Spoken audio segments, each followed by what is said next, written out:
Selamat sore semuanya, welcome to podcast Tema Talks. Belajar entrepreneur di Stella Maris, How to Build an Online Shop pada hari ini Jumat 3 Februari 2023 bersama saya Yovita Permatasari, Head Admission Stella Maris School Gading Serpong. Nah, seperti yang kita tahu nih, kalau salah satu tagline yang dimiliki oleh Stella Maris itu sendiri adalah School of Entrepreneur. Nah, apa sih School of Entrepreneur itu sendiri? Apa sih artinya dan prakteknya dalam kehidupan kita sehari-hari? Hari ini tentu saja kita sudah kedatangan berbagai narasumber yang akan membahas tentang School of Entrepreneur itu sendiri dari berbagai aspek.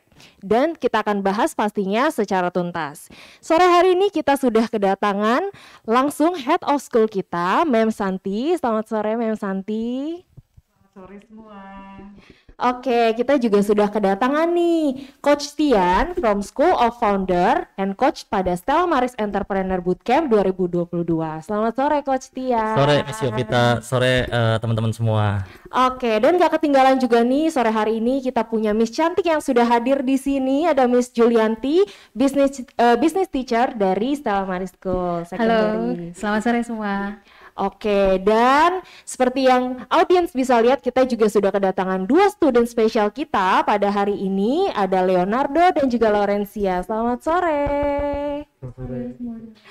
Oke, senang banget ya sore hari ini ramai sekali nih yang memenuhi studio podcast Stella Maris sore hari ini. Semoga semuanya dalam keadaan sehat ya. Dan hari ini kita selama 1 jam akan berbincang-bincang ke depan, pastinya akan sharing informasi juga tentang banyak hal mengenai kegiatan di Stella Maris. Nah, hari ini juga kita akan membahas berbagai hal mengenai internship, mengenai entrepreneur itu sendiri, dan langsung saja kita masuk kepada topik utama. Tapi sebelum itu aku mau ngingetin nih, yang paling penting dan gak kalah penting adalah di podcast kali ini kita akan mengadakan giveaway, dan juga akan ada giveaway menarik, yaitu 3 souvenir dari Stella Maris untuk 3 pertanyaan terbaik. Caranya gimana? Parents ataupun audiens cukup bertanya di kolom chat dengan format nama, garis miring nomor telepon, garis miring Instagram, garis miring domisili, dan garis miring pertanyaan. Kita tunggu pertanyaannya di kolom chat sampai dengan akhir sesi podcast ini. Dan nanti 3 pertanyaan terbaik akan mendapatkan hadiah menarik dari Stella Maris School Gading Serpong. Nah, aku mau bertanya kepada Mem Santi dulu ya, Mem. Mem, tadi kan sudah dijelaskan nih kalau salah satu tagline di Stella Maris itu adalah School of Entrepreneur. Nah, boleh nggak sih Mem dikupas tuntas dan dijelaskan lebih lanjut apa sih meaning dari School of Entrepreneur itu sendiri? Silakan Mem Santi. Ya, terima kasih Miss Yovita. Selamat sore sekali lagi semuanya. Senang bisa bertemu, semuanya sehat ya pada sore hari ini. Oke, tadi dijelaskan bahwa Stella Maris tagline adalah The School of Future Entrepreneur. Kalau dilihat dari tagline-nya, tentu titik beratnya kelihatan ya, ada pada entrepreneur. Tapi sebetulnya di sini yang disebut dengan entrepreneur bukan semata-mata kewirausahaan, tetapi secara umum adalah karakter yang memberkati ya. Nah, karakter yang memberkati itu seperti apa? Salah satunya tentu dengan kemampuan membuka lapangan pekerjaan untuk banyak orang ya. Tetapi bukan semata-mata untuk misalnya memperoleh profit yang sebanyak-banyaknya. Jadi bukan itu yang diajarkan kepada anak-anak ya. Tetapi bagaimana melalui kemampuan dan semua talenta yang Tuhan sudah titipkan kepada kita, kita bisa jadi berkat bagi banyak orang. Itu yang terpenting ya. Nah, tadi terus membangun karakter entrepreneurnya bagaimana? Nomor 1 pasti kita bicara kurikulum dulu ya, Pak Tian, Ibu Julianti, dan anak-anak semua ya. Karena kurikulum adalah sesuatu yang mendasari semua operasional kita. Nah, kita bersyukur sekali bahwa kurikulum Stella Maris dari sisi entrepreneur ini sangat komplit, kayak paket komplit deh, lengkap gitu ya. Mengapa? Karena contoh, kita tidak belajar dari sisi entrepreneur saja, tapi kita ada juga business studies maupun business management, kita juga ada economics, dan kita ada entrepreneur. Dan untuk entrepreneurnya itu kita ada juga IT-preneurnya. Jadi bukan hanya entrepreneur secara konvensional, tetapi sudah berbasis teknologi. Karena memang di masa depan teknologi tidak bisa dipungkiri akan memegang peranan dalam segala aspek kehidupan ya. Nah, mengenai entrepreneur ini bukan dibangun pada usia misalnya Leon atau Loren saja ya, tetapi dari anak-anak preschool. Jadi anak-anak preschool kita pun sudah dibangun kemampuan entrepreneur secara sederhana. Misalnya bagaimana kurikulum kita mengajarkan kebiasaan menabung ya. Kemudian bagaimana dengan sedikit demi sedikit kemudian menjadi bukit. Kemudian dari uang yang dikumpulkan apa saja yang bisa dilakukan, misalnya seperti itu ya. Nah, kurikulumnya karena kita adalah sekolah yang berstatus SPK atau yang dulu dikenal sebagai sekolah internasional ya, sekarang disebut sebagai SPK. Saya selalu ulang-ulang ya supaya semua familiar. Satuan Pendidikan Kerjasama, maka sudah tentu ada Cambridge dan International Baccalaureate Diploma Program di belakang kita ya. Contoh, kita menggunakan kurikulum Cambridge Enterprise sebagai dasar di secondary ya. Kemudian kita juga menggunakan kurikulum untuk business studies dan business management dari Cambridge dan International Baccalaureate Diploma Program. Begitu juga untuk economics kita menggunakan kurikulum utamanya adalah kurikulum dari Cambridge dan IB, Pak Tian dan anak-anak ya. Nah, tetapi untuk prakteknya supaya lebih praktikal, tidak hanya secara theoretical tetapi lebih praktikal, kita juga didukung oleh Kompas Gramedia Group ya. Jadi melalui anak perusahaannya yaitu Diginusa, kita memiliki kurikulum IT-Planner. Dimulai dari level preschool K1, K2 sampai dengan grade 12, kita itu di backup oleh Kompas Gramedia Diginusa Corporation ya. Misalnya nih, apa saja sih yang dipelajari di preschool ya? Anak preschool kita itu luar biasa Petian. Misalnya ada yang kita sebut Student Learning Conference ya. Di Student Learning Conference ini anak preschool kita itu belajar cerita kepada setiap orang termasuk orang tuanya. Misalnya, Mama, Papa, aku di pelajaran sains itu belajar apa? Jadi dia yang pada saat bagi raport menjelaskan kepada orang tuanya pelajaran sains dia belajar apa. Nah, kok ini disebut sebagai entrepreneur juga sih? Karena kemampuan presentasi dan percaya diri adalah bagian dari entrepreneurial skill. Itu justru kemampuan dasar yang sangat penting, gitu ya. Nah, terus dikembangkan tentu lebih kompleks dan lebih komprehensif pada level secondary. Di secondary ada 3 program utama yang dipelajari, yaitu programming, designing, dan e-commerce ya. Salah satunya adalah membuat online shop yang seperti nanti akan dijelaskan oleh Leon dan Florence gitu ya. Oke, nah terus di luar kurikulum ada apa lagi? Tentu kegiatan pendukungnya menjadi sangat penting supaya anak-anak tidak hanya berkonsep tetapi mereka betul-betul bisa praktek. Nah di kita misalnya ini istimewa ya, anak-anak kelas 10 kita itu ya akan internship atau magang di perusahaan-perusahaan dan magangnya itu 1 bulan.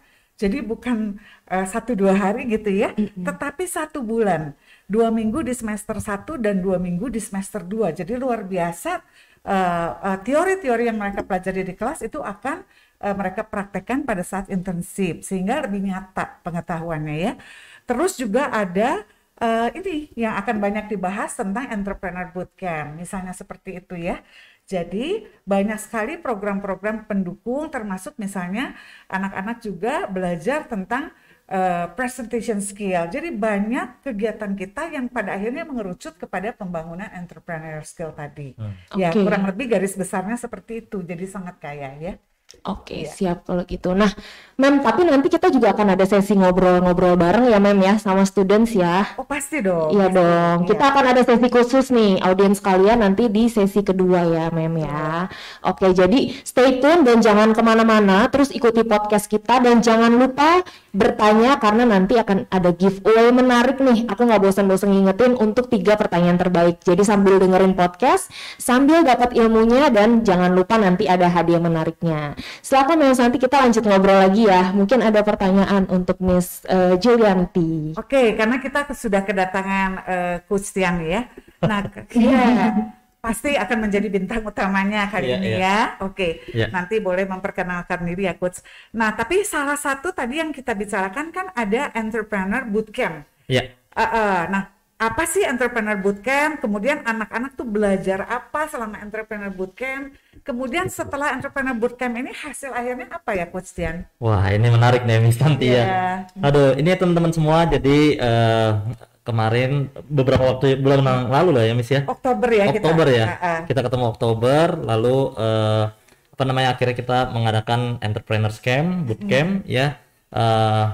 Kurang lebih 56 siswa ya. Betul, 56 siswa Stella Maris. Ya menarik, jadi secara intensif selama 2 hari 1 malam anak-anak ini dilatih bagaimana lebih dalam menjadi seorang entrepreneur tentunya. Betul. Nah, selama 2 hari 1 malam itu banyak hal-hal yang sebenarnya mereka pelajari.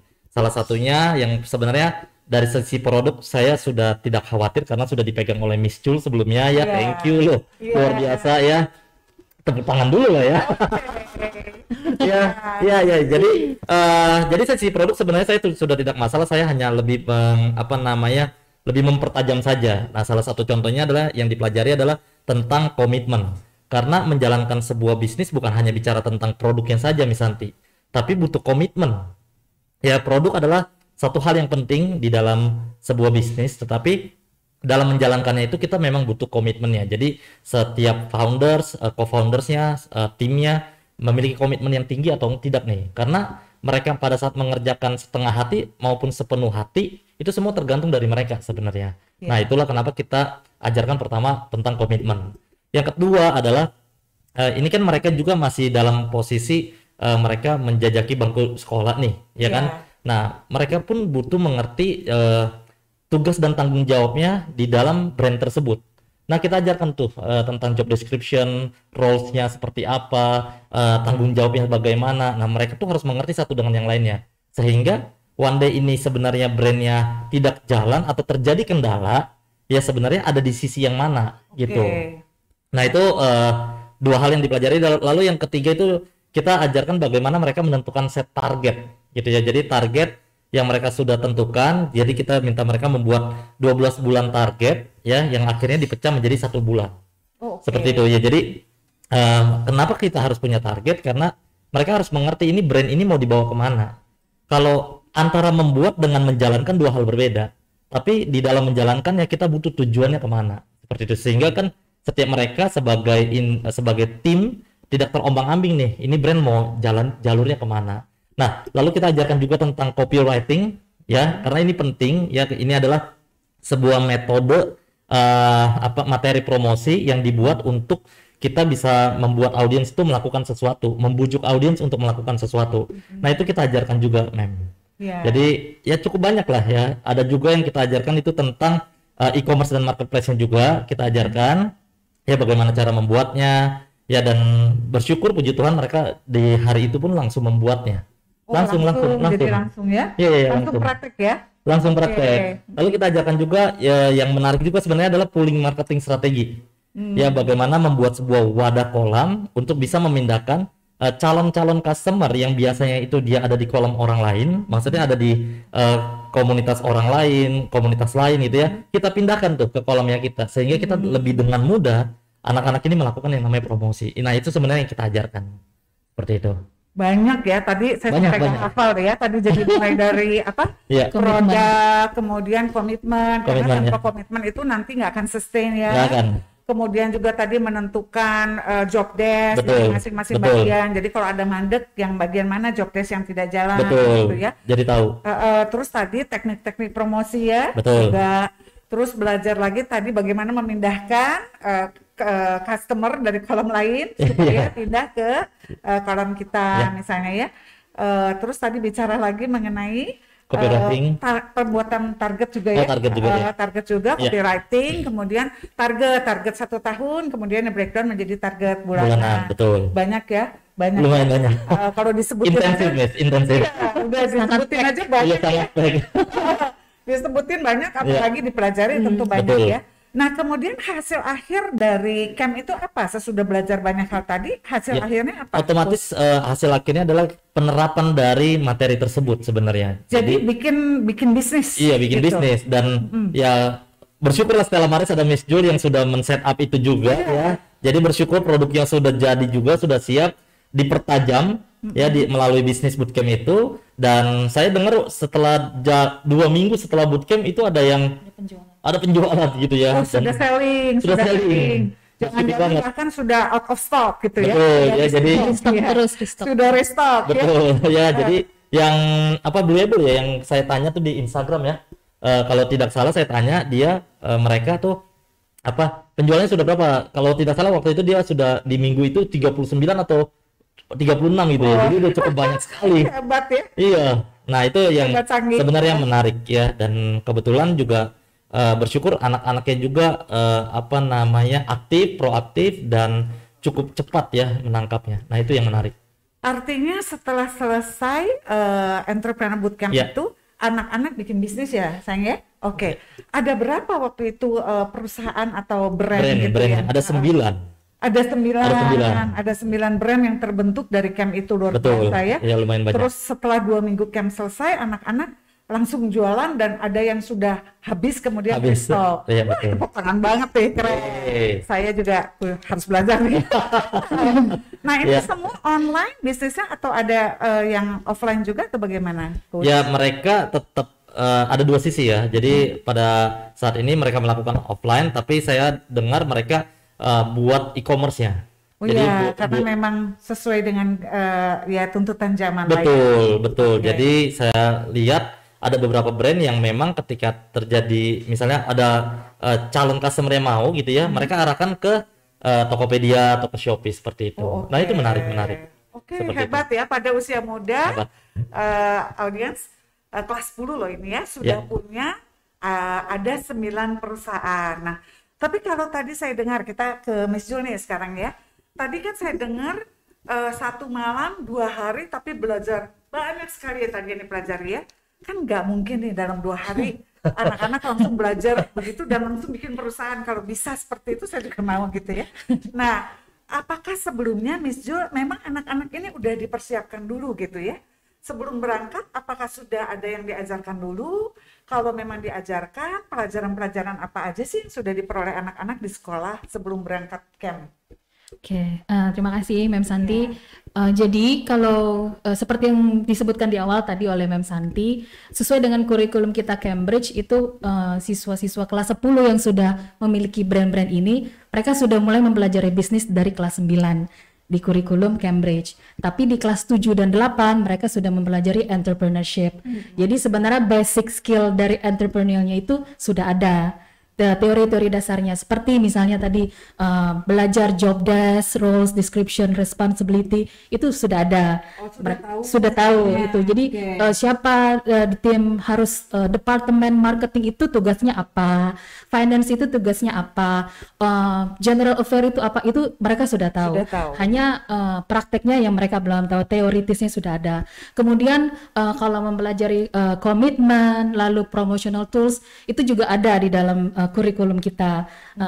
Ada pelajaran chapternya tentang marketing. Jadi semua promotional activities baik itu ATL, BTL, above the line, below the line ya, teorinya begitu ya Coach Tian ya. Itu mereka sudah pelajari. Jadi istilahnya mereka semua yang ada di textbook itu mereka luapkan. Gimana sih in real business itu gitu. Seperti itu gitu. Sih, berarti sebetulnya secara teori anak-anak sudah belajar dari kelas 7, kemudian dipertajam lagi di kelas 9 ya dengan bisnisnya. Entrepreneur dia dimulai di kelas 7, kelas 9 mulai belajar bisnis. Tadi promotion tools, above the line, below the line, itu semua sudah dipelajari. Betul. Tentang segala sesuatu di camp itu ada basicnya. Benar. Tapi di camp itu kayak oke, nih kita udah tahu teorinya, kemudian pelaksananya gimana dipertajam. Jadi ayo kita bukan hanya belajar tapi buat. Ya, Iya. nah caranya buat dipertajam di camp gitu ya. Ya, seperti Wah, itu. menarik. Hebat nih anak-anak Selamaris ya, dan baru kelas 10 sudah jadi para pengusaha. Hebat ya. Start business. Congratulations sekali ya. Silakan Miss Yovita, mau ada pertanyaan lagi. Oke. Nah, Miss Jo, katanya ini ada video ya yang mau diputarkan ya. Iya, Video mengenai testimoni anak-anak ya pada saat mengikuti bootcamp tersebut ya. Mungkin kita bisa sama-sama tonton dulu ya videonya seperti apa. Karena saya juga jujur penasaran nih. Boleh mungkin diputarkan videonya? Hi, my name is Chloe, and for the past 2 days in business camp, I learned about commitment and like jobs and like our schedule for like when we're going to sell different things and how we should sell different things and how to advertise our products on different platforms. And I think I've learned a lot these past 2 days to help me with my future business ideas and with our future business. Thank you. Hai semuanya, nama aku Sherina. Hari ini aku lagi ada business camp. Jadi hari ini itu selama 2 hari aku belajar banyak tentang bisnis. Aku belajar tentang komitmen, terus itu aku juga belajar cara nulis copywriting yang benar kayak untuk iklan-iklan gitu. Terus kemarin kita juga ada bikin PPT tentang satu orang tuh bertanggung jawab sebagai apa. Jadi semua lebih terorganisir. Thank you so much. Ilmunya berguna banget. Wow, keren banget ya. Kita tepuk tangan lagi dong, boleh? Kita tepuk tangan di studio yang mewakili pastinya bangga banget ya. Karena ini adalah salah satu dari 2 anak yang mengikuti bootcamp yang kita record testimoninya. Jujur aku sendiri sih kalau pribadi dulu sekolah belum dapat seperti ini, Mama. Padahal tertawa. Sama berarti kita. Selain keren tapi beruntung banget ya generasi saat ini, dan pastinya dengan semakin berkembangnya pendidikan juga bisa memberikan wadah untuk anak-anak semakin berkembang lagi. Oke, sebelum kita lanjut ke sesi selanjutnya nih, karena nanti kita juga akan ada tanya-tanya langsung dengan students yang sudah hadir di sini, aku mau ngingetin lagi kalau akan ada giveaway menarik dari Stella Maris untuk 3 pertanyaan terbaik. Jadi jangan lupa sambil berjalan podcast boleh sambil ditanya nih di kolom chat apapun itu mengenai Stella Maris, mengenai Entrepreneur Bootcamp, mau tanya ke Coach Tian atau Miss Julianti langsung atau ke studentsnya langsung, tinggal tulis nama, garis miring nomor telepon, garis miring Instagram, garis miring domisili, dan garis miring pertanyaan. Oke, nah sekarang kita mau masuk ke nanya-nanya lanjut ya ke studentsnya ya, Mam ya. Tadi kan kita sudah nanya ke langsung business teacher dan juga coachnya. Nah sekarang kita kedatangan bintang tamu starnya nih. yang entrepreneur sore hari ini. Oke, untuk Leonardo dan juga Laurencia ya, boleh dong perkenalan nih, nama panjangnya siapa, grade berapa, dan kalian ini business owner dari brand apa sih, Ci? business owner Dari brand apa? Silakan dari Leonardo dulu mungkin. Oke, halo semuanya, nama saya Ferdinand Pasla, saya dari kelas 10A, 10 Asia. Saya itu I'm one of the owners of the startup namanya Blue Able. Jadi apa namanya tadi? Ya, Blue Able. Blue Able. Blue Able, oke. Jadi kalau di Blue Able kita itu make and sell our own scented hand sanitizers. Hand sanitizers. Oke, keren. Oke. Kalau Banyak sekali sekarang yang butuh ya. iya, betul. Sangat tepat juga ya pemilihan waktu launchingnya. Oke, kalau dari Laurencia sendiri? Halo semuanya, kenalin, nama aku Laurencia Irvin Taslim. Aku dari kelas 10 IB, dan aku salah satu owner dari Jordi Cookie. Iya, Cookie ya? Cookie. Kue ya? Iya. Aduh, jadi lapar. Oke, iya. Dan kami menawarkan berbagai macam varian cookies. Oh, oke. Varian cookies ya. Oke. Enak loh, Mem. Oh ya? Iya. Waduh, memang dari Sayang banget ada testernya nih sore hari ini. Iya, harusnya bisa. ada di sini produknya ya. Salah satu keuntungan jadi business teacher, setiap mereka launching new variant, kita Betul. testimoni trial juga. Betul. Nah sebelum Mem Santi tanya lebih lanjut, boleh nggak sih Leonardo dan juga Laurencia di-mention dong namanya apa sih, Instagram atau sosial medianya, biar nih nanti audiensnya sambil nonton sambil ngecek gitu. Langsung nanti ada pembelinya ya.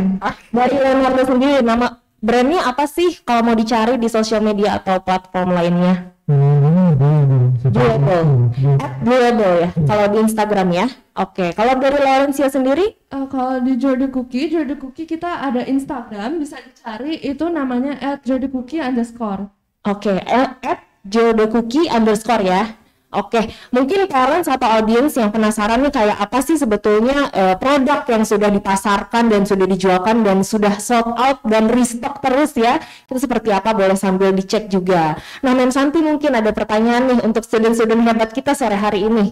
Boleh dong, Mem Santi jadi penasaran. Iya. Untuk Leon sama Lauren ya.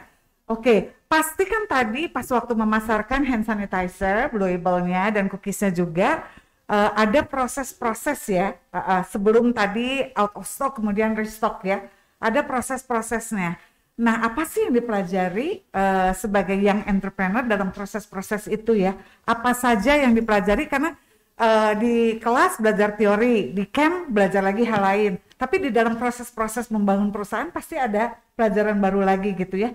Apa proses pelajaran yang di proses itu? Terus ada nggak tantangan-tantangan yang muncul ketika berproses? Nah, pas ada tantangan, kira-kira gimana cara mengatasi kesulitan-kesulitan itu? Boleh, Leon dulu mungkin ya. Paling saya sih, if anything ya, time management. Time management. Komitmen juga. Oh, tadi ya, komitmen yang dibahas ya. Gimana tuh? Biasanya kan kita sering juga di satu restock kan. And sometimes people already order if we don't have anything yet, right? So we have to find and manage our time to try to get the products to them as fast as possible. Oh, oke. Jadi kan ceritanya kita udah atur sedemikian rupa, stok totalnya habis. Sementara kan order masuk lagi, kita mesti delivery on time gitu ya. Jadi time management ternyata merupakan sebuah tantangan ya. Selain tadi katanya ada komitmen juga, gimana nih? Ada apa dengan komitmen tadi? Komitmen ya, of course, I need to have commitment to finish something that I started, right? And if for me personally, I suppose I don't really it's easy for me to find commitment, but it's hard for me to keep the commitment, and it's easy hilang gitu.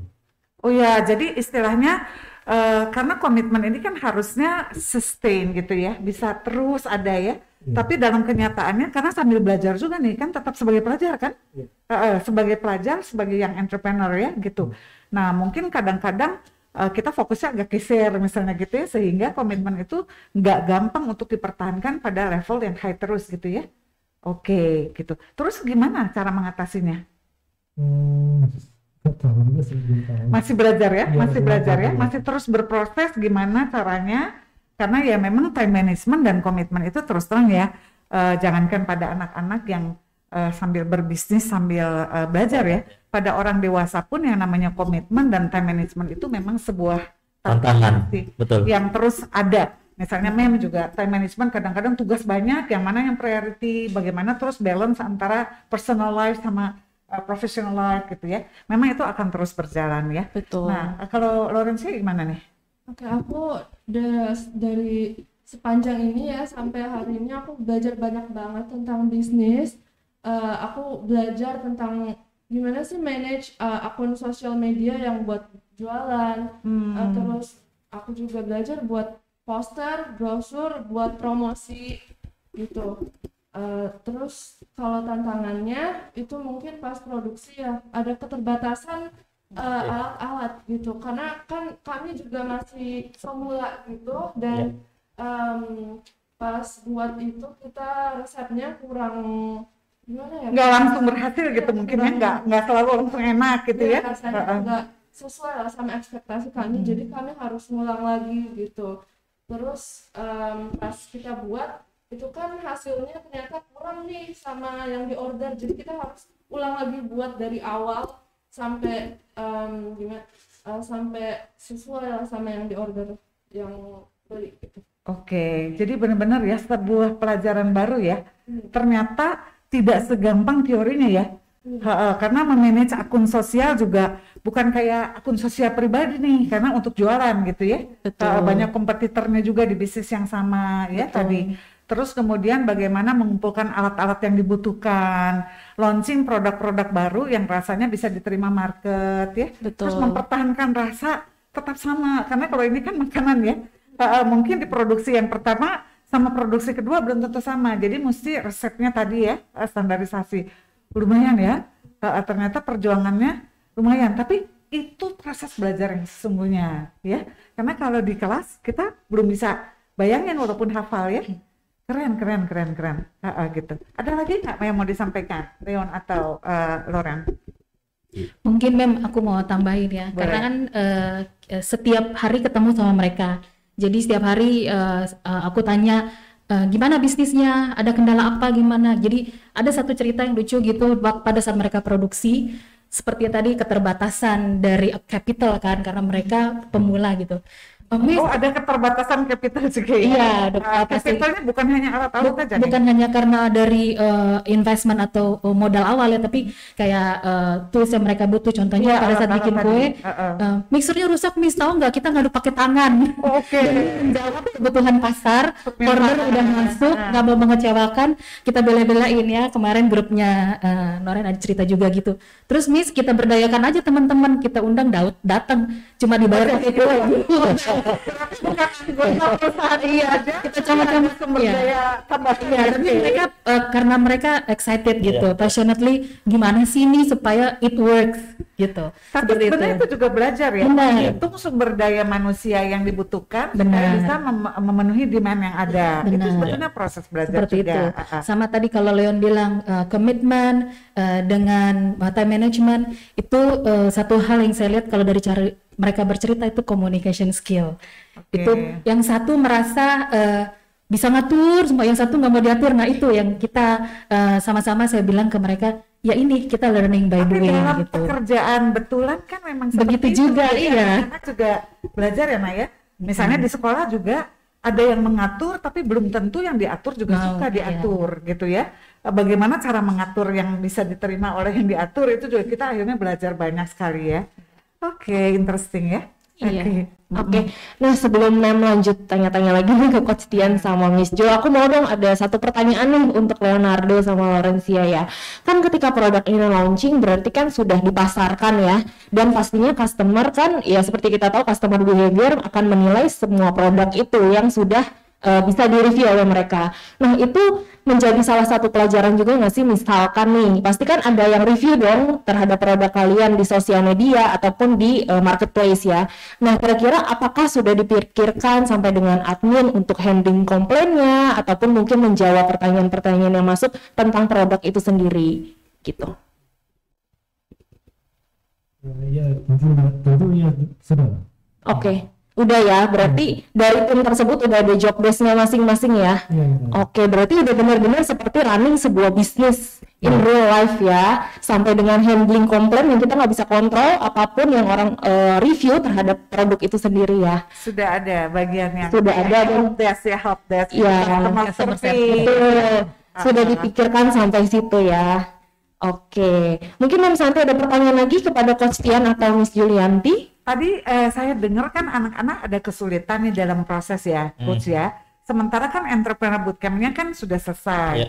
Nah, apakah tetap anak-anak ini ada komunikasi dengan coach, Iya. ada tools untuk wadah yang dibimbing terus secara konsisten atau bagaimana? Oke, in actually sebenarnya beberapa orang saja yang memang ketika ada masalah DM ke saya sih sebenarnya di Instagram. Tapi yang saya mau tekankan tuh gini, Miss Santi. Jadi menariknya di Stella Maris gitu, saya langsung nggak apa-apa nih saya promosin Miss Jul nih ya. Jadi dia yang setelah bootcamp itu kan lebih banyak intens Miss Jul juga kan. Jadi Ya, itu yang sebagai gurunya ya. Iya betul, dan itu menariknya ya makanya Miss Jo bisa tahu situasi kondisi nggak ada mixer nih, anak-anak pada apa namanya pada ngaduk pakai tangan gitu ya. Tapi kalau ada beberapa yang memang DM ya saya akan berikan jawaban ya. Misalnya Coach ini masalah target dan realisasinya seperti ini gimana? Nah itu saya baru jawab seperti itu. Jadi selama anak-anak yang memang setelah bootcamp ini berkonsultasi, kita akan willing untuk membahas itu.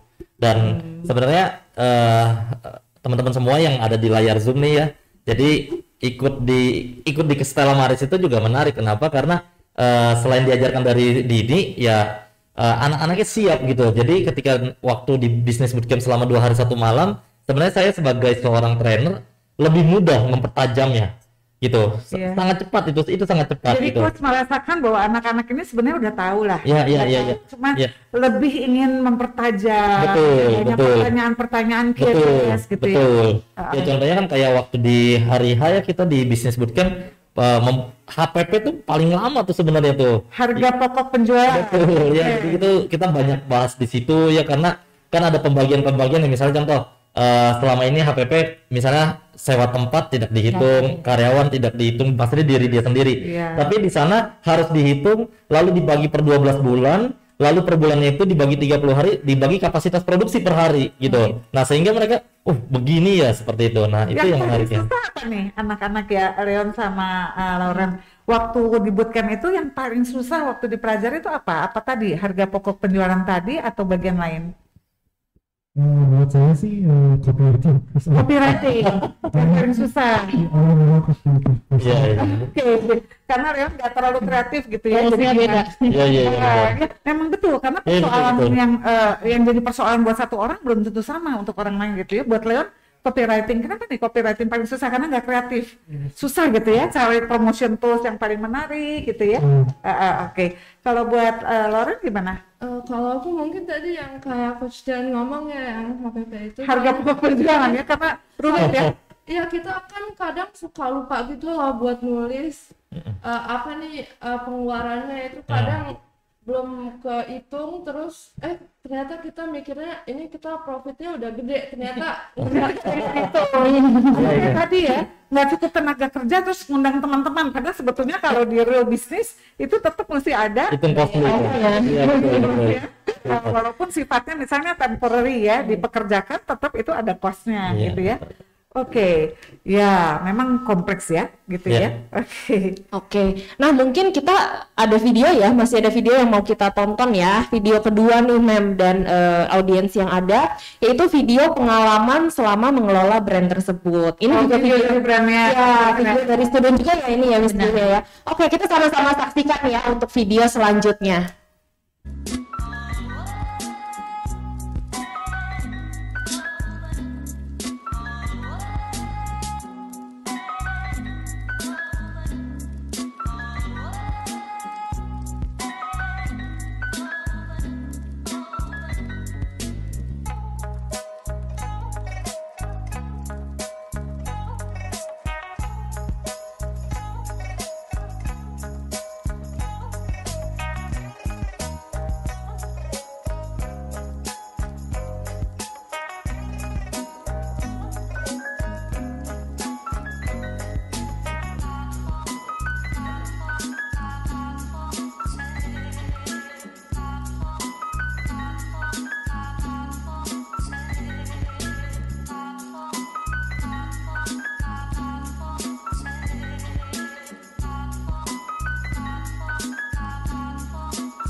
Wow, itu tadi udah dijual secara offline belum sih, Miss? Online. Baru online ya.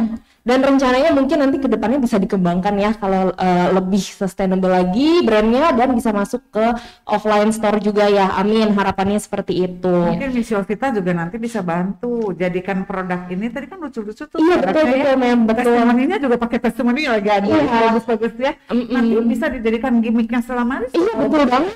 Iya, iya betul. Jadi Diusulkan jadi dari kita untuk kita ya. Betul banget nih. Jadi maksudnya harus dukung anak-anak. betul, salah satu bentuk apresiasi dari tim admission untuk mendukung penjualan produk anak-anak juga. Nanti kita bisa tawarkan untuk sebagai souvenir untuk ke parents ya Mem ya. Nah, Iya, nantikan ya.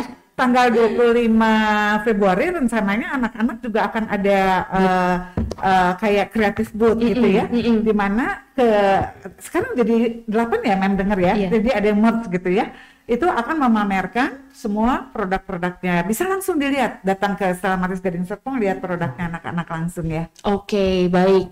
Nah, oke. Banyak banget yang sudah kita pelajari ya dari anak-anak yang sudah datang ke sini, dari Coach Tian maupun Miss Julianti berkaitan dengan entrepreneur, dan tadi sudah ada entrepreneurship bootcamp itu sendiri, internship, pembuatan online shop dengan brand-brand yang super keren ya. Sebelum masuk ke pertanyaan untuk Coach Tian lagi nih, aku mau remind lagi kalau akan ada giveaway menarik dari Stella Maris untuk 3 pertanyaan terbaik.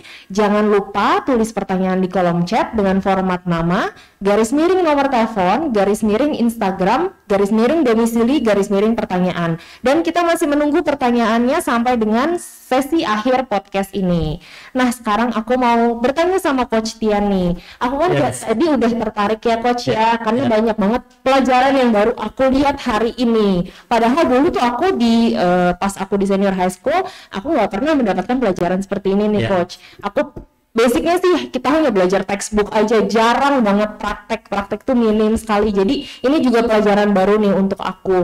Boleh nggak sih Coach, aku mau nanya nih, kalau untuk belajar membuat online shop itu sendiri, step-stepnya apa aja sih Coach? Step-step dasar yang bisa kita sama-sama pahamin. Boleh di-share Coach? Oke, thank you Miss Yovita. Kalau gitu kita senasib. Sekolah kita senasib, tidak diajarkan. Makanya waktu di awal sekali kita mulai bootcamp, saya selalu bilang kepada mereka dulu ya, bahwa mereka tuh bersyukur, beruntung dan dapat kesempatan untuk mendapatkan pembelajaran seperti ini. Karena nggak semua sekolah, dan bahkan kalau kita ingat di angkatan kita pun mungkin nggak mendapatkan hal itu gitu. Nah, sehingga kita bikin bisnisnya tuh sebenarnya terlambat sih dibilangnya ya.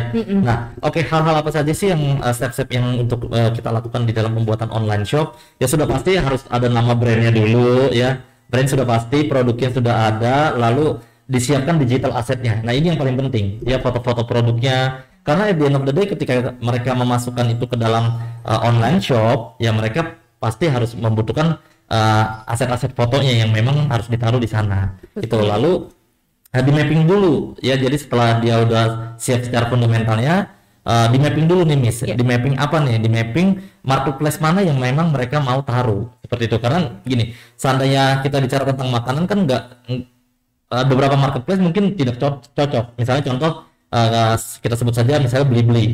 Nah, itu kan kebanyakan lebih banyak teknologi sebenarnya ya kan, gadget dan sebagainya. JDID pun seperti itu. Jadi sebenarnya daripada kita terlalu buang resources di sana, ya lebih baik kita mapping out marketplace mana yang sebenarnya bisa lebih cocok ya, market fit dan fit dengan mereka sesuai dengan produknya seperti itu. Nah, lalu setelah itu seperti biasa pembuatan akun ya, emailnya dulu harus punya ya tentunya, lalu mulailah mereka melakukan sign up di marketplace tersebut. Nah, itulah langkah-langkahnya. Jadi setelah sign up, mereka udah register, mereka harus mengupload foto-fotonya terlebih dahulu, menaruh description-nya, lalu harganya juga tentunya, dan stoknya seperti itu. Nah, itu yang harus dilakukan oleh kita yang baru memulai online shop. Betul, seperti itu. Nah, Coach tadi kan ada bicara mengenai digital asset ya, yang harus disiapkan ya Coach ya. Selain menentukan nama brandnya, harga, setup promotion toolsnya seperti apa. Nah, untuk digital asset itu berarti harus dipikirkan ya Coachnya semenarik mungkin ya Coach ya, untuk foto yang bisa dipublish itu seperti apa. Karena kan nggak jarang zaman sekarang orang itu bisa melakukan pembelian itu karena fotonya menarik gitu. Betul. Iya. Jadi teman-teman semua yang ada di layar Zoom juga ya, jadi digital asset ini foto itu sesuatu yang menarik. Jadi dan foto produk ya tentunya itu yang pertama. Tapi saya mau lebih dalam lagi, digital asset ini bukan hanya sisi foto, tapi domain itu juga termasuk penamaan brand di Instagram. Itu termasuk digital asset gitu, dan itu sebenarnya sesuatu yang penting. Jangan sampai brand kita laku tetapi kita tidak punya domain websitenya. Nah, nanti yang jadi masalah adalah jika orang lain lihat bahwa brand ini laku, lalu yang diambil adalah domainnya, seperti itu. Nah, yang lebih parah lagi adalah jika domain hakinya, hak kekayaan intelektualnya, kalau misalnya seandainya mereka masih sekolah sih kita masih maklum ya. Tapi kalau nanti mereka benar-benar terjun secara profesional, haki itu adalah sesuatu yang paling utama di dalam dipatenkan. Betul. Karena kalau misalnya tidak dipatenkan, sudah banyak lah terjadi kendala yang masalah-masalah yang terjadi ketika brand yang besar tidak ada paten ya. Seperti itu. Oke. Nah, mumpung nih Mem, Coach Tiannya masih ada di sini nih, dan kita juga ada studennya nih. Kayaknya student udah menyiapkan pertanyaan ya untuk Coach Tiannya, betul ya? Kita langsung tanyakan saja ya. Boleh, jadi anak-anak mumpung ketemu coachnya lagi nih ya. Makin deg-degan kalau ditanya. Udah disiapin dari kemarin. Itulah tugas dari coach. Kalau pertanyaannya makin susah, wah makin lebih deg-degan ya. Kita belajar juga. Iya, betul, Belajar betul. juga, sama-sama belajar. Iya, ya. iya.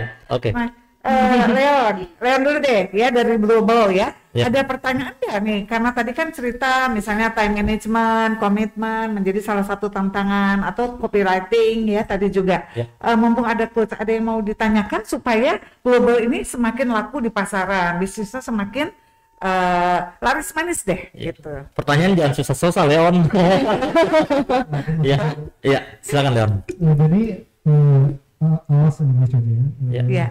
In your opinion, based of your experience, what is the best way to manage your time for Okay. different situations? Oke, siap. Oke, gimana caranya kita memanage waktu kita dengan baik nih ya? Sebenarnya gini, sebenarnya cara apapun bisa dilakukan, tapi yang paling penting tuh adalah kita punya outcome-nya dulu lah dalam time management. Jadi kalau kita nggak tahu outcome-nya di dalam time management itu akan bingung kita menentukan skala prioritasnya yang mana nantinya. Gitu. Jadi ketika kita sudah punya outcome-nya, baru yang keduanya adalah kita menentukan skala prioritas dari hal-hal yang kita akan lakukan. Misalnya contoh, otomatis dari jam 7 sampai jam 12 atau jam 1 ya, otomatis Leon harus belajar gitu ya. Itu kan skala prioritas yang memang sudah tidak bisa diganggu gugat ya. Nah, lalu pertanyaannya adalah setelah jam sekolah itu harus apa? Gitu. Misalnya memang ada les atau memang ada hal-hal kegiatan yang sifatnya wajib dilakukan, ya berarti itu menjadi skala prioritas. Tapi selebih itu, misalnya bermain dengan teman atau padahal di di waktu yang sama harus membuat produksi lah bersama dengan timnya, ya otomatis skala prioritas itu yang harus diatur oleh Leon sendiri secara pribadi. Seperti itu. Jadi dari outcome yang sudah jelas, baru kita bikin skala prioritas dari setiap daftar kegiatan yang memang kita lakukan setiap harinya, seperti itu. Berarti bila perlu memang kita membuat agenda ya secara Ya, detail ya. something ya, jurnal, betul. Ya, kegiatan harian kita Betul. supaya kita bisa belajar disiplin ya. Betul. Gitu ya. Betul. Di list aja, di listing to-do-nya semua di list aja, seperti itu. Nah, itulah cara yang paling mudah ya. Cara yang paling mudah untuk kita melakukan time management. Nah, lalu nanti di akhirnya yang paling penting itu sebenarnya di end of session ya, maksudnya adalah mereka harus melakukan evaluasi, refleksi lah kalau kita bilang. Tadi coach juga bilang juga kita mesti buat skala prioritas ya, Lin? Betul. Supaya kita lebih meminimalisir distraction. Betul. Karena biasanya kalau nggak ada prioritas, distraction gampang masuk di tengah-tengah gitu ya. Terus kita alih Iya. fokus Iya. gitu ya. Betul. Oke. Nah, dari Lorencia ada yang mau ditanya? Aku mau tanya nih coach, kalau Ya. misalnya kita mau mulai bisnis, apa sih yang paling penting gitu? Oke, yang paling penting nih dalam memulai bisnis. Oke, jadi sebenarnya sebelum memulai bisnis, teman-teman semua, thank you, Soren. Jadi teman-teman semua di layar Zoom ini, kalau ingin memulai bisnis, sebenarnya yang paling penting itu adalah tentang 3 hal dulu. Apakah bisnis yang kita buat ini human centric? Oke. Ya, human centric itu maksudnya fokus kepada keinginan customer, fokus kepada kebutuhan customer. Jangan sampai kita membuat bisnis, membuat brand, tapi hanya sesuai dengan keinginan kita atau kebutuhan kita. Oh, karena saya suka makan seblak nih, atau saya suka makan bakso nih, saya bikin aja lah gitu ya. Nah, belum tentu misalnya seperti itu. Jadi yang pertama itu adalah human centric. Ya, yang kedua adalah product centric. Jadi sebelum kita membuat sebuah brand atau membuat sebuah bisnis, penting juga nih kita untuk memperhatikan product centricnya. Apakah produk yang kita buat nanti itu layak, ya bermanfaat atau tidak nantinya, berguna atau tidak. Nah, kebetulan Lauren ini bisnisnya makanan, maka makanannya wajib enak. Jadi enak itu bukannya value proposition, tapi udah keharusan karena bisnis brandnya adalah makanan. Jadi produknya layak. Nah, itu yang kedua. Jadi human centric, product centric, dan yang terakhir adalah business centric. Apakah nantinya brand atau bisnis yang akan dibuat ini itu bisa berlangsung lama atau tidak? Dapat diproduksi massal atau tidak? Ketersediaan bahan bakunya didapatkan dengan mudah atau tidak? Nah, ketiga hal penting inilah yang sebenarnya yang perlu kita perhatikan sebelum kita membuat sebuah bisnis. Seperti itu, Lauren. Oke, 3 hal penting tadi ya, berarti kita ulang ya. Tadi nomor 1 adalah human centric, ya.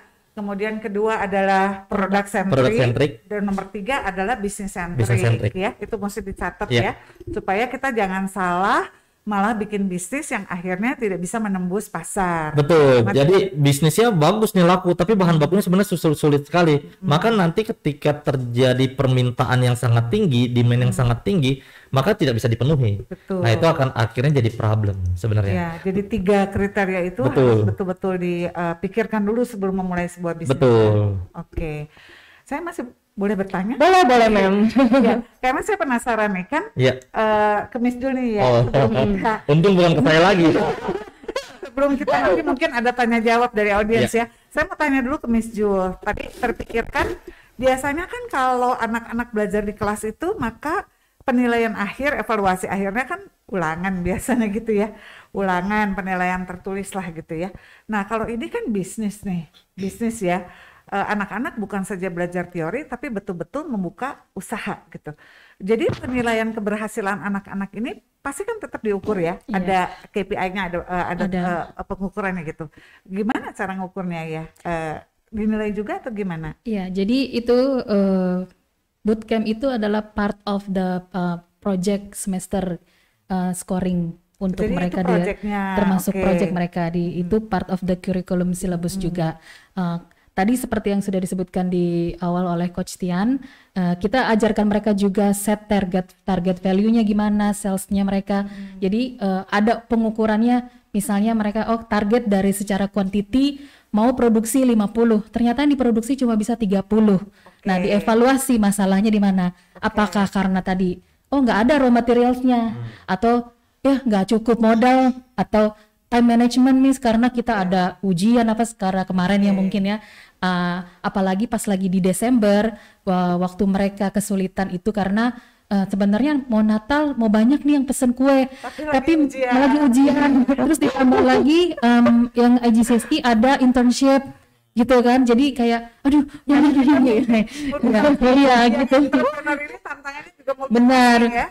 Kalau dibilang tadi Coach prioritas kayaknya semua pengen dilakuin gitu, semua karena yang satu membawa profit, yang satu nilai rapot gitu kan, masa depan juga gitu. Makanya jadi itu ukurannya, jadi kita yaudah berarti kalau 50 karena ternyata kita capital yang nggak cukup, baik itu investment kemudian equipment juga, terus waktu nggak ada, coba di 40 atau di 30, tapi masih bisa adjust jadi ya, jadi nanti kita lihat selama mereka production progresnya itu mau dibawa kemana mereka, apakah objektifnya memang profit target atau objektifnya mereka mau expansion atau apa gitu. Jadi evaluasi sama-sama di kelas seperti itu. Nanti penilaian akhirnya apakah ada presentasi akhir, kemudian ada penilaian harus display produknya, terus berapa target yang dicapai?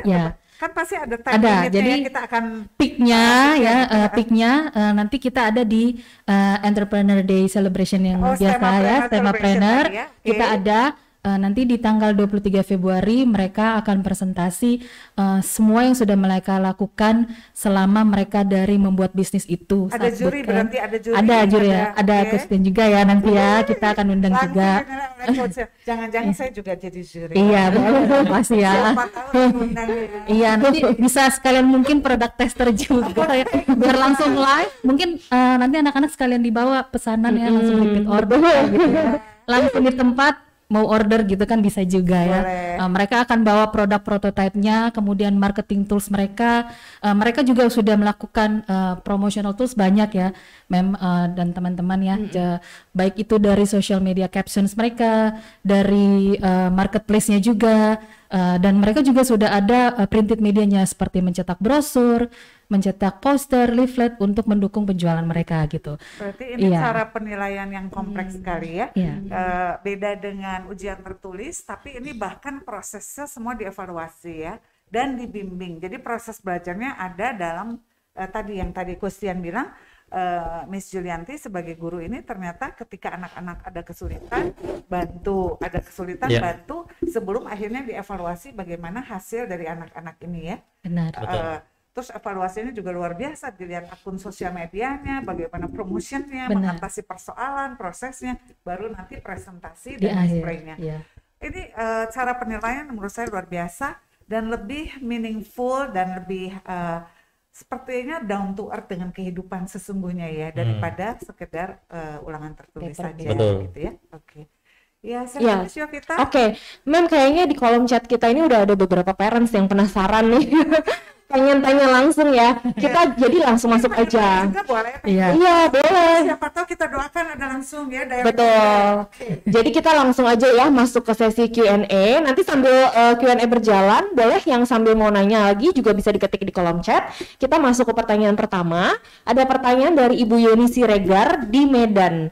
Ibu Yoni Siregar ini bertanya, selamat sore Bapak Ibu, saya ingin bertanya bagaimana dengan modal usaha atau kapitalnya? Apakah dimodalin oleh orang tua atau diajarkan mencari investor? Siapa yang mau menjawab? Silakan.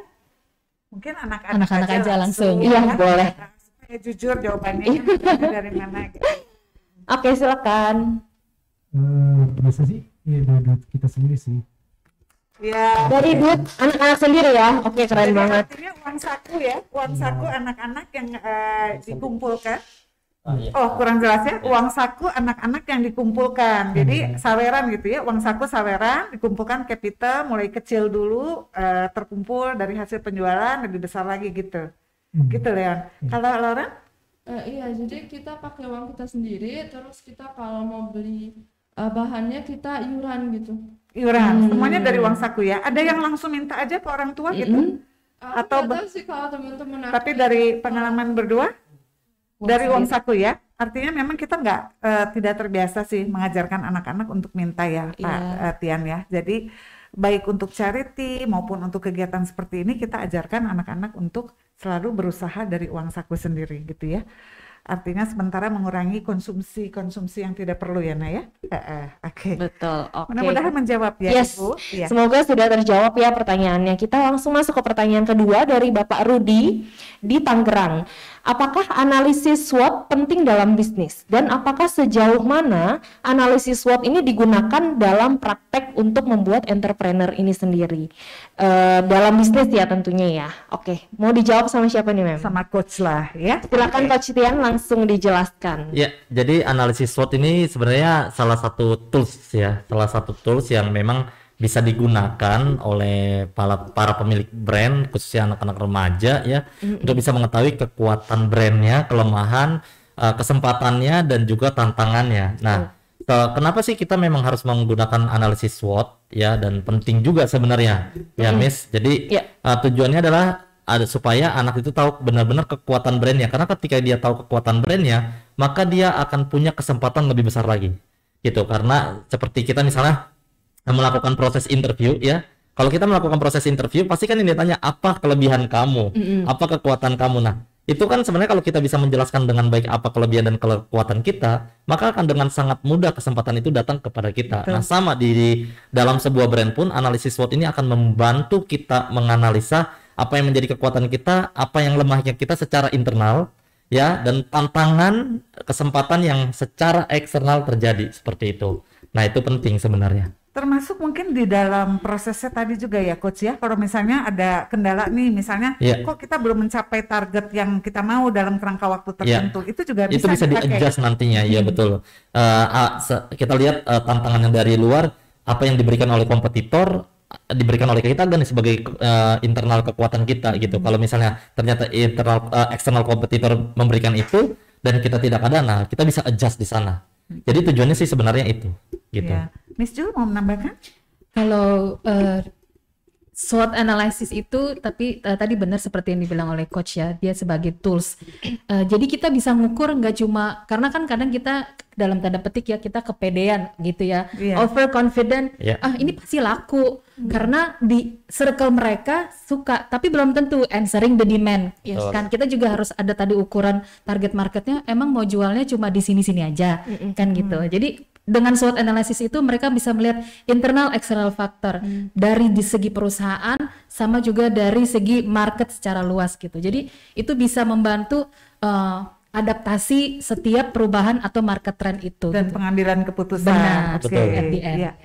Oke, mudah-mudahan menjawab ya Pak. Iya. Oke, seru sekali ya pertanyaan dari audiens, nggak kalah seru nih. Iya.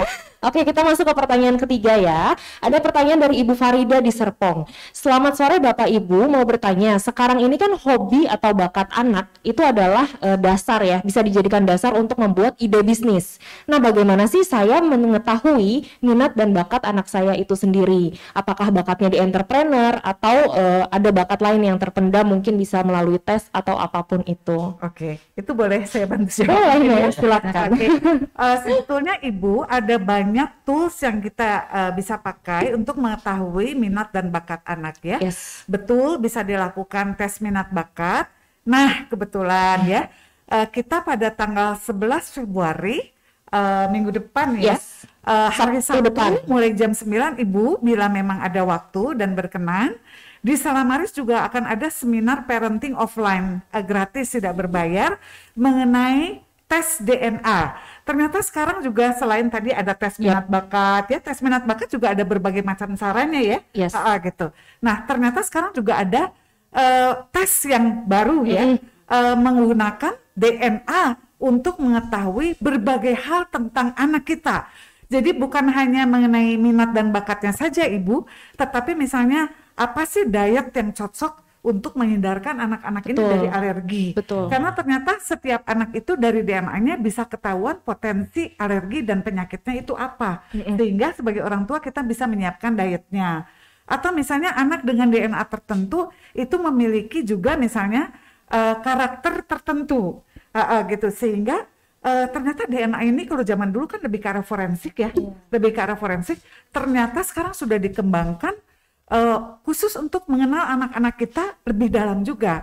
Saya sih sangat senang kalau Ibu dan semua audiens yang mendengarkan bisa hadir pada seminar kita di tanggal 11 Februari yang akan datang jam 9. Silakan hadir Ibu dan bertemu langsung dengan pakarnya dari SRM. Yes, gitu betul. ya. Di situ juga akan ada Dr. Febri ya yang menjelaskan tentang the power of love. Ternyata cinta dan kedekatan dengan orang tua itu sangat mempengaruhi tumbuh kembang anak. Nah, kayaknya sebagai orang tua kita juga perlu belajar terus ya. Gitu. Nah, silahkan Ibu bergabung sehingga nanti tahu minat dan bakat anaknya dan juga apa sih tes DNA itu. Ya, Betul. Gitu. Yes. Ya. Karena sekarang zaman pun semakin berkembang ya Mem ya, dengan berbagai tools yang ada akan semakin memudahkan para orang tua untuk membuat anaknya bisa berkembang semakin sejak dini lagi. Oke. Kita lanjut ke pertanyaan selanjutnya. Ada pertanyaan dari Ibu Nerli di Alam Sutra. Wah, hebat sekali anak-anak di usia dini ini sudah diajarkan bagaimana caranya berbisnis. Saya sangat salut. Tapi bagaimana menghadapi misal makanan yang dibuat gagal atau mungkin standar dari kualitas makanan tersebut, bagaimana cara untuk menjaganya? Karena kan beda orang yang mengerjakan bisa beda rasa. Siapa yang mau menjawab nih, Mem? Silakan, mungkin yang menjawab Yang praktek langsung ya. dari Lauren, nanti dibantu oleh Miss Jul untuk melengkapinya. Silakan Nak, di sharing aja pengalamannya. Iya. Ya kalau misalnya kita kan makanan itu sebenarnya kita kurang tahu juga kalau misalnya dia bakal basinya kapan. Kalau kami sih kemarin pernah kirim sampai ke mana ya, ke Bandung kalau nggak salah, ya cookiesnya, dan itu nggak apa-apa. Nah mungkin bisa dites dulu sih ketahanannya itu sampai berapa hari gitu. Oke. Jadi biasanya tetap trial and error ya Nak ya. Jadi artinya belajar dari proses, kemudian dicoba juga dong oleh anak-anak ya.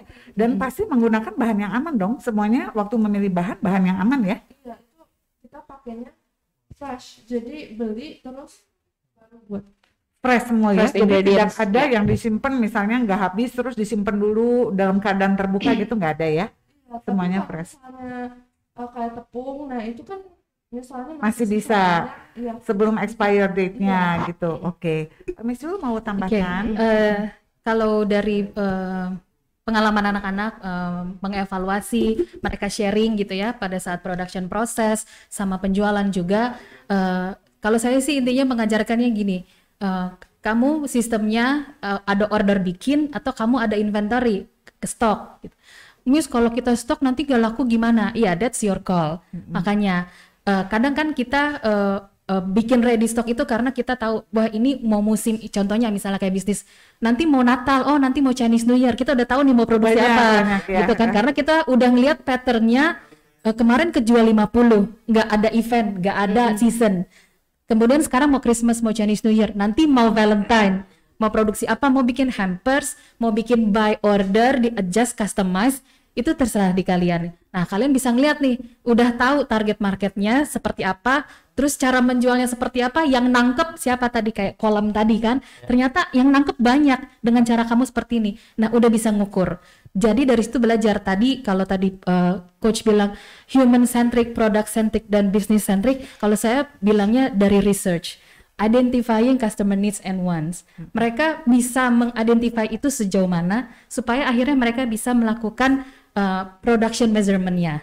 Dari situ sejauh ini sih mereka bilang, Miss, nggak pernah ada yang sisa, malah kelabakan karena ternyata kurang gitu kan. Jadi bikin lagi belanja lagi deh gitu kan, karena kan mereka itu tadi ya seperti Leon ada cerita time management kan, karena kan mereka kalau masih pemula ya, mereka pengennya tuh kayak seperti dilihat di video tadi, belanja rame-rame, belanja padahal kan nggak harus gitu ya. Betul. Ada bagian purchasing, betul. ada bagian production, ada kebahagiaan ya. karena masih awal. Sama-sama. Iya, apalagi kan baru selesai pandemi, bisa keluar gitu kan, jadi belanja bareng-bareng semua belanja. Nggak taunya pas yang satu harusnya bisa sambil production, bisa kelihatan jadinya iya harusnya kan, tapi nggak apa-apa, it's learning ya kan gitu. Lama-lama dari trial and error itu anak-anak benar mengukur ya bisa. Tapi kalau bahan-bahan sih pastikan bahan yang aman toh. Iya. Ya, jadi maksudnya dari merek-merek yang istilahnya sudah dikenal di pasaran ya. Gitu. Oke, mudah-mudahan menjawab ya Ibu ya. Oke. Tapi sekali lagi karena ini adalah student company, tentu saja sifatnya masih sederhana ya. Belum ada bagian research and development yang bagian kompleks dan sebagainya. Tetapi bersama dengan bertambahnya umur anak-anak nanti, kalau memang bisnis ini akan terus dipertahankan dan dikembangkan, anak-anak bisa belajar menjadi lebih profesional di dalam pelaksanaannya ya. Oke. Ada lagi pertanyaan? Oke, baik, kita masuk ke pertanyaan terakhir ya untuk sore hari ini. Ada pertanyaan dari Antonia di Tangerang. Bagaimana caranya agar kita bisa membimbing anak-anak menjadi entrepreneur kecil untuk di rumah? Dan apakah ekstrakurikuler tentang entrepreneur ini ada di Stella Maris? Oke. Dia pertanyaan terakhir dijawab langsung oleh pakarnya. Kalau mengenai membangun entrepreneurial skill di rumah, sekali lagi Ibu tentu bergantung kepada usia anak ya. Tetapi membangun karakter memang sebaiknya dimulai dari usia sedini mungkin. Tentu saja kita tidak menawarkan konsep yang kompleks pada usia dini. Tadi misalnya anak-anak preschool Stella Maris sudah diajarkan menabung, ya. Kadang-kadang menabung untuk kebutuhan charity, kadang-kadang menabung untuk merencanakan sesuatu, ya. Jadi misalnya kita mau ada event, kita menabung dulu nih, karena nanti pada event itu modalnya harus dari tabungan kita, tidak boleh minta dari orang tua, ya. Nah, jadi kebiasaan-kebiasaan kecil, ya. Kemudian entrepreneur skill ini kan banyak sekali faktornya. Seperti tadi, misalnya biasakan pada akhir hari sebelum tidur, anak-anak itu diajak cerita hari ini belajar apa, ya, pakai bahasanya anak-anak. Nah, sebenarnya ini adalah presentation skill secara sederhana Ibu ya, gitu. Jadi anak-anak cerita ya, kemudian kita mulai melatih sedikit logic thinkingnya, memperbaiki urutan ceritanya ya, gitu. Secara perlahan-lahan tentunya supaya anak tidak kehilangan kreativitas dan rasa percaya diri gitu ya. Nah, kebiasaan-kebiasaan kecil seperti tadi adalah kebiasaan membangun entrepreneurial skill. Tentu tidak usah langsung berbisnis pada usia masih sangat kecil. Tetapi latihlah semua hal yang membangun kemampuan entrepreneur seperti tadi menabung, bercerita, percaya diri, tampil ya. Termasuk Ibu, misalnya anak suka menggambar, itu juga bagian dari entrepreneurial skill ya. Karena apa? Menggambar ini ada kaitannya dengan kreativitas. Tadi Leon sempat menyampaikan, aduh saya paling susah bagian copywriting, kurang kreatif. Nah, kreativitas anak ini bisa dilatih dengan berbagai hal. Misalnya ada satu pohon, anak kemudian disuruh mengembangkan pohon ini menjadi pohon apa, bercerita tentang pohon. Jadi semua hal-hal yang kita jalani sehari-hari dengan anak sebetulnya adalah membangun entrepreneurial skill asal kita menjalaninya dengan sebuah goal yang jelas gitu ya. Tapi tidak usah terlalu diatur, biarkan saja ini flow mengalir begitu aja. Nah, satu lagi masuk Stella Maris nih Bu. Biar bisa experience langsung. Masuk Stella Maris karena saya tidak bisa ceritakan satu persatu karena memang banyak tekniknya gitu ya. Betul. Tetapi memang bagaimanapun pemilihan kurikulum, pemilihan kegiatan siswa, pemilihan ekskul seperti Ibu tadi sampaikan, ekskul khusus entrepreneur memang belum ada kalau untuk level kecil ya, kalau untuk level kecil. Kalau level atas misalnya kita mulai ada content creator. Content creator ini juga bagian dari bisnis masa kini lah, seperti ini ya. Yes, betul, kalau di level kecil kita ada seperti misalnya menggambar, seperti tadi ya, misalnya menari itu sebetulnya juga pemahaman tentang melatih bakat dan talenta anak di usia dini, ya Bu ya. Jadi jangan khawatir, saya yakin apa yang Ibu lakukan saat ini juga sudah merupakan latihan pengembangan entrepreneurial skill pada anak-anak seperti itu. Yes, oke. Semoga pertanyaan terakhir itu parentsnya kebetulan rumahnya domisili di dekat sini ya Mem ya. Oh, gitu. Jadi bisa langsung kita undang ke sini. Semoga aja deket ya Mem. Jadi kita bisa langsung undang. Kalau misalnya Ibu pengen melihat nih ya, boleh nanti kalau untuk usia preschool dan primary, acaranya bukan tanggal 25 Februari ya Bu ya. 25 Februari itu untuk usia secondary. Tapi untuk preschool dan primary, pada tanggal 4 Maret kita juga akan ada yang disebut Prime Zania ya gitu. Jadi bagaimana nanti anak-anak dilatih untuk berjualan, misalnya anak preschool loh berjualan. Nah, kenapa anak preschool dilatih berjualan? Karena itu ada approaching teknik. Yes. Ya, how to convince customer to buy our product. Jadi mulai dilatih dari preschool. Bagaimana ajak orang lain untuk beli, bagaimana bercerita saya jualan apa dari preschool gitu ya. Yep. Jadi tanggal 4 Maret 4 Maret. mulai jam 9 pagi. Silakan Bu, boleh juga bergabung karena itu terbuka juga buat umum ya. Oke. Catat tanggalnya 4 Maret dan juga 25 Februari ya. Nah, nggak kerasa banget nih, sudah 1 jam berlalu, 1 jam lebih kita ngobrol-ngobrol di sini. Terima kasih sekali lagi kepada Coach Tian, Miss Julianti, Mem Santi, dan juga dua student spesial kita yang sudah di sini untuk sharing. The young entrepreneur. Yes, our young entrepreneur. Nah, banyak banget yang sudah kita bahas bersama hari ini, tapi mohon maaf sekali kalau masih ada pertanyaan yang belum sempat terjawab lebih lanjut. Parents yang tertarik dengan Stella Maris bisa menghubungi kami di nomor 0878 7278 5231, dan untuk pertanyaan bisa ditanyakan dengan format nama _ usia anak _ pertanyaan.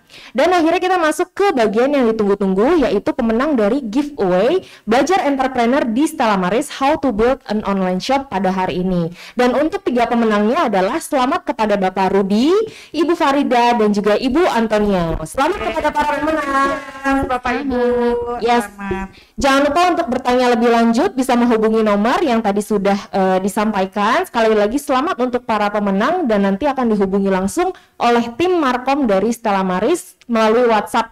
Dipastikan saja nanti nomor WhatsApp-nya aktif dan juga bisa dapat dihubungi baik di telepon maupun di chat. Dan nantikan selanjutnya untuk podcast Tema Talks minggu depan setiap Jumat jam 3 sore bersama narasumber-narasumber yang dari berbagai industri akan kita datangkan langsung ke sini. Jangan sampai ketinggalan dan nggak daftar karena free, tidak dipungut biaya. Dapatkan informasi terbaru mengenai podcast dan sekolah Stella Maris di Instagram @stellamaris.sch dan @stellamaris_gs.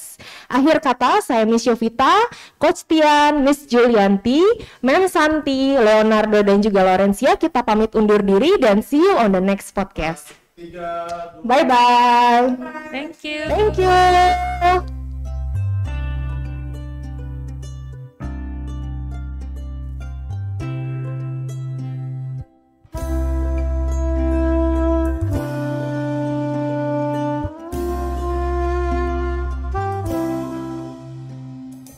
Halo, perkenalkan saya Marlena Gea. Biasa anak-anak menyapa saya dengan Miss Lena.